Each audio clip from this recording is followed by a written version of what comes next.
Salut à tous, c'est Antizae pour vous présenter Aurori. Donc c'est un play to earn très prometteur sur la blockchain Solana. Juste avant, deux petits mots. Donc déjà, je suis vraiment ravi de tous les retours que j'ai eu par rapport à ma dernière vidéo. Donc si vous ne l'avez pas vue, je vous invite vraiment à aller la voir. C'est une présentation complète du projet Ultra.io. Une vidéo d'ailleurs qui m'a pris énormément de temps à faire, plus de 3 semaines de travail. Et donc encore une fois, ça fait vraiment plaisir de voir tous ces retours positifs. Là actuellement on est déjà à plus de 5000 vues, sachant que j'ai créé ma chaîne il n'y a même pas 2 mois, et bien c'est vraiment encourageant. Donc voilà, je suis vraiment ravi de tous les retours et ça m'encourage clairement à continuer dans cette direction.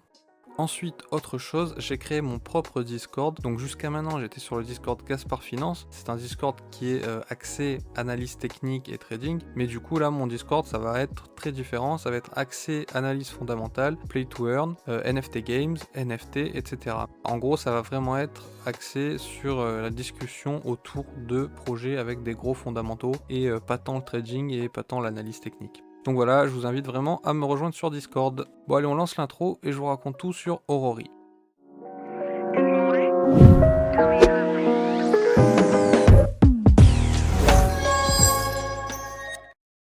Aurori, c'est donc un play to earn sur la blockchain Solana. Par play to earn, il faut comprendre un jeu sur lequel vous allez récupérer des récompenses en jouant. Ce jeu se déroule dans le monde d'Antique et vous devez capturer des NFTs, donc ce sont des petites créatures, alors je vais pas dire des Pokémon parce que j'ai l'impression de présenter que des jeux où je compare à Pokémon, mais en gros c'est un jeu où vous allez capturer des créatures et les faire combattre. Et bon bah oui, hein, ça ressemble à Pokémon sur le PvE, on va pas se mentir. Sur le PvP, c'est un peu différent, on va y revenir après. Donc comme vous l'avez compris, il y aura un mode PvP et un mode PvE. Et le PvE et le PvP seront différents aussi bien au niveau des récompenses que de la structure des combats et du gameplay. Ensuite, techniquement, c'est un free-to-play. Alors après, moi je suis toujours un peu sceptique au fait d'associer free-to-play et play-to-earn, parce que quand on distribue de la valeur, eh bien, il faut bien qu'elle vienne de quelque part. Donc je sais pas trop comment ils vont tourner ça. Si c'est un vrai free-to-play, tant mieux, et bravo à eux. Mais après, moi personnellement, ce que je pense, c'est que ça sera un free-to-play sur le papier, mais il faudra quand même mettre quelques billets, je pense, pour être un minimum compétitif en PvP et pour pas se faire rouler dessus par tout le monde. Après, j'en sais rien, je me trompe peut-être, mais pour l'instant, c'est comme ça que je le vois. Toutefois, même si le jeu est techniquement free-to-play, pour participer au PvP, il faudra stacker des Ori. Donc les Ori, c'est la monnaie du jeu, c'est un token de la blockchain Solana, donc un SLP, c'est l'équivalent des ERC20 sur Ethereum, et ces Ori vont du coup vous permettre d'acheter des items sur la marketplace, donc auprès d'autres joueurs, et également d'acheter sur le store. Pour ce qui est de la marketplace et du store, je vais y revenir un petit peu après. Il y a également une sorte de DAO, mais en fait cette DAO elle n'a pas d'impact sur le jeu et il faut plus voir ça comme un club d'investisseurs privés que comme une DAO vraiment reliée au jeu. Mais ça encore une fois, j'y reviens après. Là c'est une petite présentation générale et après eh bien je vais revenir en détail sur les différents aspects. Par ailleurs, le jeu prévoit également d'être disponible sur Android et iOS en plus de PC. Donc ça c'est vraiment cool parce qu'aujourd'hui énormément de joueurs sont sur mobile et donc c'est clairement dommage de se priver d'une partie des joueurs, surtout qu'on va le voir, c'est un gameplay qui se prête tout à fait au mobile. C'est pas un truc mécaniquement compliqué, donc il n'y a pas de raison de se priver de cette partie des joueurs. Autre point, c'est également un jeu qui va viser très clairement le e-sport, et ça on va le voir parce qu'ils sont notamment en partenariat avec la structure e-sport TSM, donc ça je pense que tous ceux qui sont dans le gaming connaissent TSM de près ou de loin.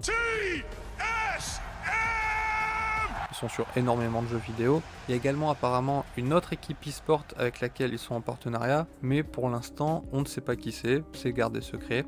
Donc ça c'était notre petite présentation générale. Maintenant on va aller un peu plus en détail, donc je vais commencer par la team. Actuellement la team, ils sont plus de 45. C'est une équipe qui a énormément d'expérience dans le gaming. Ils ont tous, si on regarde leur CV, plus de 10 ans d'expérience et ils ont fait des très gros studios. Il y a énormément d'anciens d'Ubisoft Montréal. Il y en a aussi qui viennent de Gameloft, Atari, Warner Bros, Minority, EA, BioWare. Enfin c'est énormément de gros studios. Donc franchement au niveau du jeu vidéo, c'est une très grosse équipe.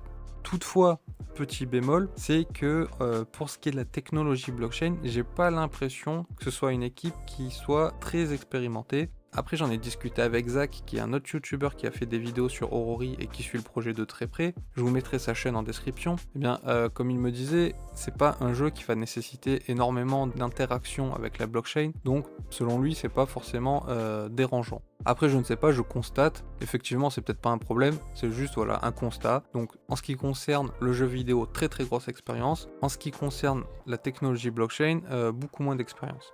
Donc on verra bien comment ça se passe, mais voilà, c'est juste un petit constat. Donc maintenant parlons de nos petites créatures, les Nefties. Donc ces Nefties, ils sont capturables en PvE, donc en les combattant, eh bien vous les récupérez. Ils sont également, de ce que j'ai compris, achetables sur le store dans des boosters et évidemment aussi sur la marketplace auprès d'autres joueurs, car tout ce que vous allez récupérer en jeu, c'est des NFT. Donc vous pouvez les acheter, les vendre, les échanger, les envoyer à un collègue, enfin concrètement vous pouvez faire ce que vous voulez avec vos NFT. Ensuite, ces petits Nefties, eh bien, ils ont des rôles, donc on ne sait pas vraiment trop à quoi ça correspond, mais sur le light paper, il nous parle de force brute, de support, de défense, donc ça c'est assez classique, on voit ce que ça représente. Et après on en a deux autres, sabotage et manipulation. Donc je sais pas trop ce que ça peut être. Manipulation, je vois bien des entraves du contrôle, etc. Sabotage, peut-être des debuffs, des poisons, ce genre de trucs. Enfin je sais pas, on verra bien. Mais voilà, il va y avoir évidemment des rôles sur ces NFTs, et le but ça va être de créer la meilleure synergie possible. Sachant que, évidemment, chaque NFT a ses sets de capacité. Donc ensuite, il nous parle de plusieurs choses dans le light paper, de stats de base, de stats boostés, de capacité, de variantes de capacité spéciale. Donc voilà, il y a beaucoup de termes. Pour l'instant, on sait pas vraiment à quoi ça correspond parce qu'on n'a pas eu d'infos vraiment précises sur le gameplay. On a juste les différents leaks qu'il y a eu sur leur Discord ou sur leur YouTube. Donc ce sont des suppositions. Ensuite, au niveau du gameplay, on a le PvE et le PvP, sachant que ces deux modes n'ont rien à voir en termes de gameplay. Le PvE, de ce qu'on voit sur les images, c'est plus un Pokémon-like, donc vous avez votre Nefty de dos, et vous êtes face au Nefty adverse, donc c'est du 1v1, un Nefty contre un Nefty, vous avez le petit menu là en bas à droite, et vous choisissez vos attaques, etc.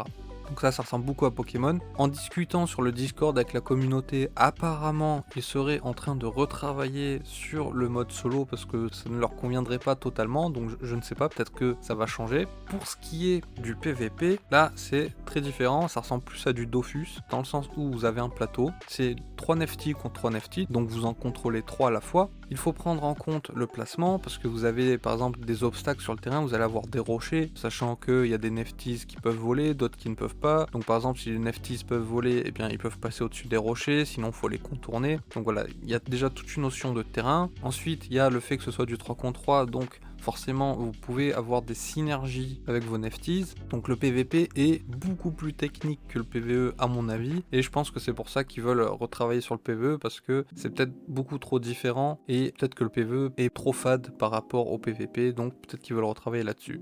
Encore une fois, ce sont des suppositions, on verra bien. Ensuite, pour ce qui est des récompenses, eh bien en PvE, vous allez pouvoir récupérer des Nefties en les affrontant, récupérer des gardiens, donc ce sont des skins de votre personnage. Donc ces gardiens, de base, vous allez avoir Sam, donc c'est celui qu'on voit sur les trailers avec les cheveux gris. Il y a également des quêtes à accomplir, la capacité donc de capturer et d'entraîner ces Nefties. Il y aura du contenu qui sera ajouté régulièrement, et vous pourrez aussi gagner des Ori, donc la monnaie du jeu, en mode PvE.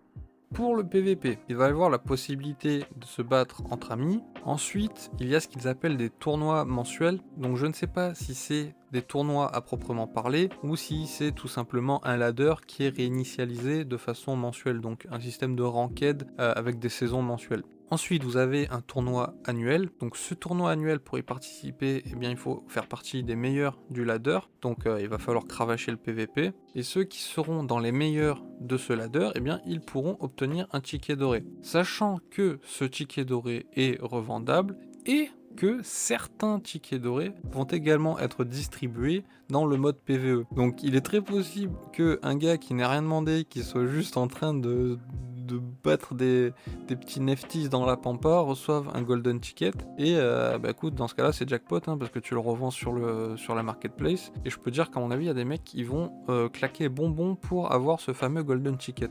Sachant que ces tournois annuels, c'est sans foi ni loi.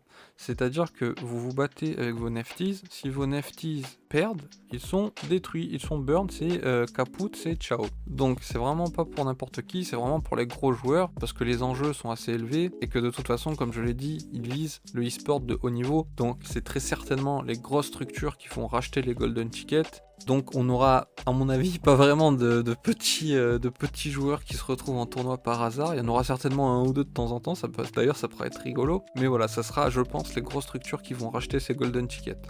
Toutefois, qui dit gros risque, dit grosse récompense, donc sur ces tournois annuels, eh bien si vous gagnez, vous récupérez du coup un gros cash prize, vous récupérez aussi des items rares, et la possibilité de participer au design des futurs NFTs. Donc ça c'est vraiment sympa, et ça pourrait donner des trucs assez marrants. Ensuite, toujours concernant le PVP, j'ai vu une info sur le Medium d'Orori qui date d'il y a un petit moment, c'était leur tout premier article, donc je sais pas si c'est toujours d'actualité parce que j'ai trouvé aucune autre info à ce propos, et quand j'en ai parlé à plusieurs membres de la communauté, j'ai reçu des avis assez divergents, donc je sais pas si c'est quelque chose qui n'est plus d'actualité, mais je vais vous en parler. Donc j'ai vu qu'apparemment en PVP, il y aura la possibilité de faire des combats en pariant des Ori. Donc en gros, avant d'affronter votre adversaire, vous mettez en jeu des Ori, et celui qui gagne remporte tout. Donc voilà, je ne sais pas, c'est peut-être plus d'actualité, mais en tout cas j'ai vu l'info, donc je vous la transmets, après vous en faites ce que vous voulez. Si vous avez plus d'infos sur ça, dites-le moi en commentaire, je suis preneur, et voilà.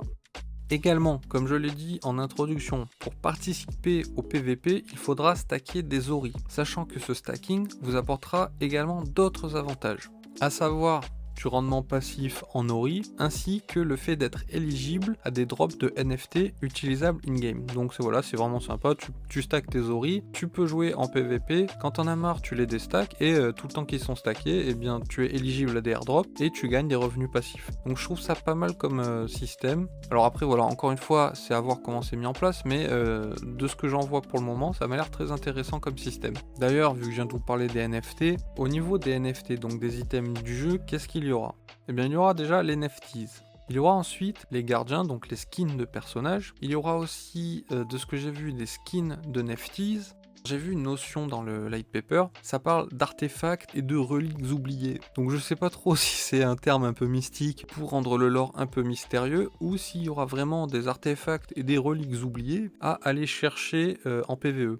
Donc voilà, je pense qu'il y aura des items éventuellement à équiper sur les NFTs, ou peut-être sur votre perso, je ne sais pas, on verra bien. Et également, il y aura très certainement des consommables, donc des items qui sont détruits lorsque vous les utilisez, parce qu'il y en a dans énormément de jeux, et je ne vois pas pourquoi Ori se priverait de ça, sachant que ça peut être une source de revenus intéressante pour le jeu. D'ailleurs, en parlant de sources de revenus, il va y avoir la marketplace. Sur cette marketplace, il sera possible de vendre vos NFT relatifs au jeu, sachant qu'Orori récupérera 5% de frais sur toutes les transactions. En plus de cette marketplace, il y aura un shop online où vous pourrez acheter des boosters, donc j'imagine que c'est des boosters de NFTs, ainsi que certainement des consommables et des cosmétiques. Ensuite, comme sur beaucoup de jeux NFT, il y aura des terrains. Alors ces terrains, c'est clairement pas la priorité de l'équipe à l'heure actuelle, c'est quelque chose qui arrivera après la sortie du jeu et qui va servir à plusieurs choses. Premièrement, il sera possible pour les détenteurs de ces terrains de se téléporter et de réapparaître sur les terrains. Donc on imagine que la carte PvE va être assez vaste et que ça va permettre de gagner du temps de voyage.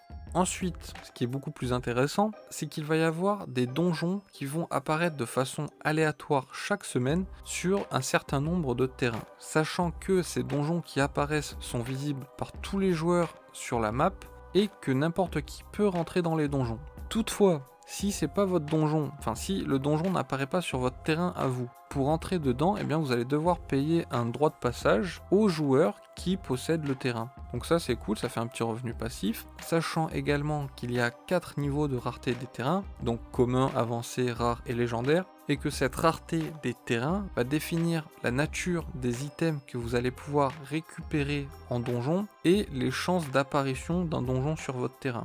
Donc plus votre terrain sera rare, meilleurs les items y seront et plus souvent des donjons apparaîtront. Maintenant pour le côté tunas, donc on va parler un peu de la tokenomics. Donc il y a 100 millions de tokens, beaucoup sont encore bloqués et d'ailleurs il va y avoir un moment dans quelques mois, si on regarde sur la courbe de libération des tokens, il va y avoir un gros afflux de tokens, donc ça veut pas forcément dire qu'ils vont être dumpés sur le marché, ça veut juste dire qu'ils vont être libérés, qu'ils seront échangeables. D'ailleurs, en parlant de ça, la team et les personnes qui ont acheté pendant la seed ont augmenté leur cliff, donc le temps de verrouillage de leurs jetons, de 5 mois.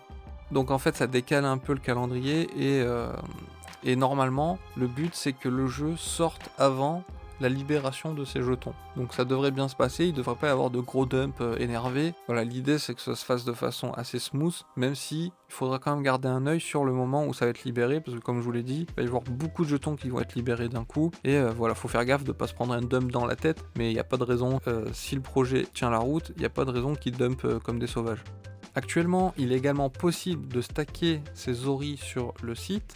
Donc vous pouvez les stacker en flex, c'est-à-dire qu'ils ne sont pas bloqués, vous pouvez les sortir quand vous voulez. À l'heure où je tourne la vidéo, le rendement est de 37% en APR, donc c'est-à-dire 37% annualisé. Ou vous pouvez également les verrouiller jusqu'au 26 mai, et le rendement est actuellement de 64% APR, sachant que ça varie un peu, c'est pas des pourcentages fixes, ça baisse un peu dans le temps. Donc je vous ai dit que c'est jusqu'au 26 mai. Qu'est-ce qui va se passer après cette date? Eh bien, on ne sait pas. Donc on verra bien quand ils communiqueront là-dessus. Tout à l'heure, je vous ai dit que 5% des frais sur la marketplace vont dans la trésorerie d'Aurori. Également, j'imagine que 100% des revenus du shop vont dans leur trésorerie. Et sur ces 100% de trésorerie, 50% vont être redistribués aux joueurs de différentes façons et 50% vont servir au développement du jeu, parce que le but c'est quand même que le jeu évolue dans le temps, hein, c'est pas d'avoir un jeu figé. Et voilà, donc il leur faut quand même un budget pour payer tout le monde, pour entretenir l'infrastructure et tout simplement pour faire évoluer le jeu. Donc on a vu les caractéristiques générales, on a vu la team, on a vu les NFTs, le gameplay, la marketplace, le shop, les lands et la tokenomics. Il nous reste un dernier point à aborder, c'est celui des Aurorians et de la DAO. Donc une DAO, c'est une organisation décentralisée autonome. Pour gérer cette organisation, il y a des Aurorians. Donc les Aurorians, ce sont des NFT qui peuvent servir à plusieurs choses, on va voir après. Mais leur fonction principale, c'est de voter pour les prises de décision de la DAO. Donc il y a 10 000 Aurorians et chaque Aurorian a une voix. Donc concrètement, il y a 10 000 votes possibles pour chaque proposition. Après, dans les faits, une personne peut avoir plusieurs Aurorians et vous n'êtes pas obligé de participer aux prises de décision. Donc prise de décision oui, mais de quoi? Eh bien souvent les DAO dans les projets crypto ont un pouvoir de décision sur la direction d'un projet, les prises de décision, les choses à développer, etc. Mais pour ce qui est d'Aurori, c'est très différent. La DAO d'Aurori n'aura aucun impact sur les prises de décision du jeu, et en fait il faut plus voir ça comme un club d'investisseurs privés que comme une DAO classique. Alors investisseurs, comment? Eh bien ces Aurorians, quand ils ont été mintés, donc générés, il fallait payer un sol. Bon, en réalité ça aurait dû être 5, mais la team a couillé quelque chose dans le code, et au lieu de les faire minter pour 5 sols par Aurorian, eh bien ils ont été mintés pour 1 sol par Aurorian. Donc c'était pas foufou. On va voir du coup comment la DAO génère ses revenus. Donc déjà, sur le mint des Aurorian, 10% des revenus, donc du coup 10% de 10 000 sols, ça fait 1000 sols, sont allés dans le trésor de la DAO. Et ensuite, 1,75% de toutes les ventes d'Aurorian vont également dans ce trésor. Et autre chose, 5% de la supply totale d'Ori va être distribuée au cours du temps à la DAO. Donc voilà, ça leur fait quand même pas mal de budget. Je sais pas à combien ils sont, mais là pour l'instant ils sont à quelques millions. Et ce qu'ils peuvent faire du coup avec cet argent, c'est l'investir. Ils peuvent voter comment utiliser cet argent. Donc ça peut être de façon très directe, tout simplement en mode, on redistribue ce qui est dans les fonds aux possesseurs d'Aurorian. Bon, ça c'est pas forcément ce qui est le plus intéressant, mais par exemple ça peut être investir sur tel ou tel NFT sur la blockchain Solana. Faut que ce soit sur la blockchain Solana, de ce que j'ai compris. Ou par exemple, il y a un projet qui se lance qui a l'air prometteur, on peut investir dedans, etc. Donc voilà, l'argent peut être investi de plusieurs façons, mais à terme l'idée c'est de créer du profit et des revenus pour ces détenteurs d'Aurorians. Donc j'imagine quand même qu'à un moment ou un autre ils vont se redistribuer une partie des revenus, sinon il n'y a pas trop d'intérêt parce que tu fais grossir un trésor mais que personne ne touche jamais, donc faut quand même qu'ils se redistribuent une partie des revenus de temps en temps. Donc ça, c'est le côté club privé, mais les Aurorians ne servent pas qu'à ça. Ils ont quand même une utilité in-game, parce que sinon ça aurait rien à voir avec Aurori et ça serait un peu con, mais du coup il va y avoir plusieurs choses à faire avec in-game. Donc déjà, votre Aurorian, ou vos Aurorians, peuvent vous servir de skin in-game pour votre personnage. Donc un skin de gardien en fait. Chaque Aurorian va être modélisé en jeu et vous pourrez l'équiper. Après, sur le leaderboard, donc sur le classement en ranked, vous allez avoir un petit badge à côté de votre nom pour dire que vous pesez dans le game, que vous avez un Aurorian. Donc ça, c'est juste pour flex, mais je sais que c'est le genre de petit truc anecdotique qui fait plaisir. Après, il va aussi y avoir plusieurs modes qui vont être développés aussi bien en PvE qu'en PvP, qui ne seront pas présents dès la sortie du jeu, et en fait, ce sont les détenteurs d'Aurorian qui auront la possibilité de tester ces futurs modes. Également, il y aura des modes de jeu spécifiques avec des récompenses légèrement boostées. Donc le but c'est pas non plus de surfavoriser les détenteurs d'Aurorian parce qu'il y en a que 10 000 et Aurori, enfin ils sont pas gaga. Vous imaginez bien que s'il y a 10 000 joueurs seulement qui sont favorisés, c'est pas viable. Tu fais pas un jeu pour 10 000 joueurs. Donc voilà, leur but c'est pas non plus de rendre le jeu injouable pour les autres. Donc les détenteurs d'Aurorian, dans certains modes, auront des récompenses légèrement boostées. Mais voilà, ça sera rien de foufou à mon avis. Également, actuellement, toujours les détenteurs d'Aurorian, bénéficient de airdrops de NFT durant le développement du jeu. Donc ils en ont déjà reçu plusieurs, ils en recevront certainement d'autres. Ce sont des airdrops qui peuvent se revendre, hein, donc voilà, c'est toujours sympa, ça fait toujours de l'argent gratuit entre guillemets, donc voilà, c'est vraiment cool.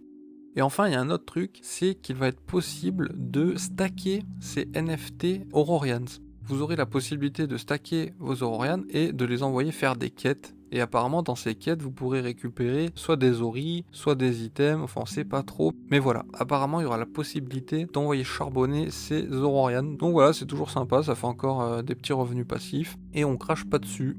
Bon voilà, c'est à peu près tout pour Aurori. Donc ça aura pris beaucoup moins de temps que la précédente vidéo, mais en même temps c'est normal. Aurori c'est assez récent, il y a encore beaucoup de choses qui n'ont pas été révélées. Et Ultra ça a quand même déjà 3 ans, c'est un écosystème complet. Et voilà, c'est pas le même genre de projet. D'ailleurs, si vous n'avez pas vu la vidéo sur Ultra, je vous invite vraiment à aller la voir parce que ça va être clairement une dinguerie. Le projet va grandement s'accélérer en 2022 et ça serait dommage de passer à côté. Donc je vous invite encore une fois à aller voir cette vidéo. Donc maintenant, petite conclusion, avis personnel et 2-3 remarques. Donc comme je vous l'ai dit, c'est une team qui a énormément d'expérience dans le développement de jeux vidéo, mais qui a tout de même beaucoup moins d'expérience pour tout ce qui est technologie blockchain. Alors, est-ce que c'est un problème? Je ne sais pas, on verra, mais voilà, faut quand même le souligner. Pour ce qui est du gameplay, on a très peu d'informations, donc c'est assez dur de se projeter. Toutefois, ils visent quand même une scène e-sport importante. Ils ont déjà un partenariat avec TSM, ainsi qu'une autre team tenue secrète. Donc on imagine que s'ils veulent faire un jeu avec un vrai objectif e-sport, sur le gameplay, ils n'ont pas le droit à l'erreur. Il va vraiment falloir faire un jeu qui soit techniquement intéressant, qui ait beaucoup de possibilités, des méta qui puissent se mettre en place, que ce soit pas trop répétitif, qui ait quand même de la liberté dans la composition des équipes et évidemment de la compétitivité dans le jeu. Sinon ça va être très compliqué pour l'e-sport. Par ailleurs, j'ai oublié de le dire, mais de toute façon vous le voyez de vous-même, visuellement c'est quand même un jeu qui va être magnifique. Donc ça c'est vraiment un point important mais qui est sous-estimé. Pourquoi important? Parce que c'est souvent par le visuel que les gens sont attirés. Donc un beau jeu c'est déjà un jeu qui attire. Pour un marché de masse, c'est essentiel. Et aussi, j'ai oublié de le dire, mais le côté économique du jeu, on sait pas grand chose non plus. Donc un play to earn, c'est un jeu, mais c'est aussi un jeu sur lequel on est censé gagner des récompenses. Donc comment est-ce qu'ils vont tourner le côté économique? C'est un point sur lequel j'aimerais vraiment avoir plus d'informations, mais bon, pour l'instant il n'y a pas grand chose, donc on fait avec. Mais voilà, si le jeu n'est pas viable économiquement, le problème c'est que c'est un play to earn. Donc tu peux faire un bon jeu, mais dans ce cas-là, fais pas un play to earn si économiquement il n'est pas viable. Après, j'en sais rien, on verra bien. Pour l'instant, il n'y a pas assez d'infos pour avoir du recul. Comme je l'ai dit en intro, faire un play to earn free to play, ça me paraît compliqué. C'est pas impossible, hein. Les play to earn c'est très récent. On est loin d'avoir tout vu, on n'a même rien vu du tout pour l'instant. Donc peut-être qu'Aurori seront les premiers à réussir à faire un free-to-play, vraiment free-to-play et vraiment play-to-earn avec un token qui se pète pas la gueule au bout de 2 semaines et demie. Franchement, s'ils y arrivent, bravo. Et rien que pour ça, je suis vraiment impatient de voir leur modèle économique. Donc voilà, c'est selon moi un projet qui est très prometteur et que je vais suivre de près, et j'espère vraiment qu'ils vont réussir à faire un gameplay de qualité et un modèle économique qui tienne la route. C'est vraiment les 2 points qu'il va falloir suivre avec attention dans les mois qui suivent pour voir si le projet est viable. Donc c'est tout pour moi, c'est tout pour Ori. Je vous laisse aussi dans la description le lien des vidéos sur Illuvium, qui est un autre play to earn qui va tout cartonner en 2022. C'est un play to earn, vraiment je suis fan, donc je vous laisse voir ça. Je vous invite également à me rejoindre sur le Discord que j'ai créé très récemment, donc pour l'instant on est une trentaine, j'espère qu'on va vite être beaucoup plus que ça. Je vous mets aussi mon Twitter dans la description. C'était Antisae, je vous dis à la prochaine, ciao.